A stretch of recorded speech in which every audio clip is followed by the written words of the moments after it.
जी अस्सलाम वालेकुम क्लास, उम्मीद है आज सब खैरियत से होंगे। तो आज हम पढ़ेंगे फोस्फेट बफर क्या होता है। कहता है कि फोस्फेट बफर हम मेक करना सीखेंगे। तो पहले नंबर पर उसकी डेफिनेशन बता रहा। कहता है कि फोस्फेट बफर एक ऐसा सॉल्यूशन है जो मोनोसोडियम फोस्फेट एसिड और डाइसोडियम फोस्फेट बेस एसिड और बेस का मिलाप से बनता है और बायोलॉजिकल एक्सपेरिमेंट में पीएच को बरकरार रखता है। उसके बाद नंबर 2 पर ऑपरेटर्स बता रहा है, ऑपरेटर्स कौन कौन से चाहिए। तो नंबर 2 पर ऑपरेटर्स में बता रहा है, उसमें पहला पॉइंट बता रहा है बीकर हमें चाहिए, ग्रेजुएटेड सिलेंडर चाहिए, ग्लास स्टीरर चाहिए, उसके बाद हमें डिजिटल वेटिंग बैलेंस चाहिए, उसके बाद पीएच मीटर और उसके बाद पीएच इंडिकेटर पेपर। उसके बाद वो हमें नंबर 3 पर केमिकल्स बता रहा है कौन कौन से चाहिए। तो कहता है कि मोनोसोडियम फोस्फेट NaH2PO4, उसके बाद डाइसोडियम फोस्फेट और उसके बाद डिस्टिल वाटर।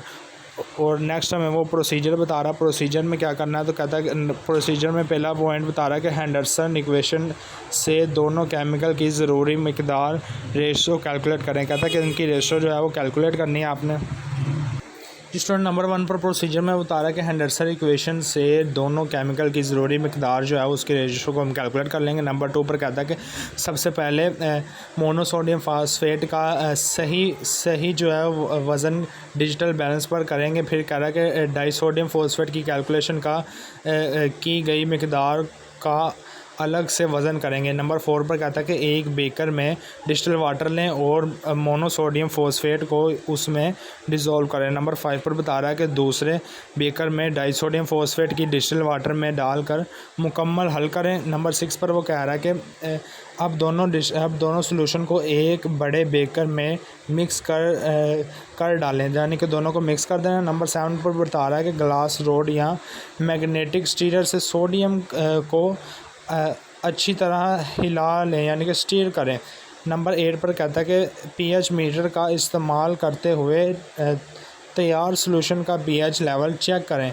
नंबर 9 पर कहता है कि अगर पीएच सेट ना हो तो मोनोसोडियम या डाइसोडियम फॉस्फेट शामिल करके एडजस्ट करें।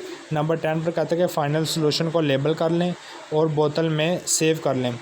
उसके बाद वो बता रहा है कि हमें प्रिकॉशंस कौन कौन सी करनी है। तो कहता है कि बफ़र की प्रिपरेशन के लिए हमेशा डिस्टिल वाटर का इस्तेमाल ज़रूरी है। हर बार रीडिंग से पहले पीएच मीटर से सेलिब्रेट लाजमी है, यानी कि सेलिब्रेट करना लाजमी है, यानी कि उसको चेक करना लाजमी है। उसके बाद कह रहा है कि डिज़ोल्व हो, यानी कि कह रहा है कि उन्हें मुकम्मल तौर पर डिज़ोल्व होना लाजमी है, यानी कि वो अच्छी तरह से सोल्व लाजमी हो। उसके बाद कह रहा है कि लेबॉर्ट्री से सेफ्टी प्रोटोकॉल और PPE यानी कि ग्लव्स मास्क का इस्तेमाल लाजमी है।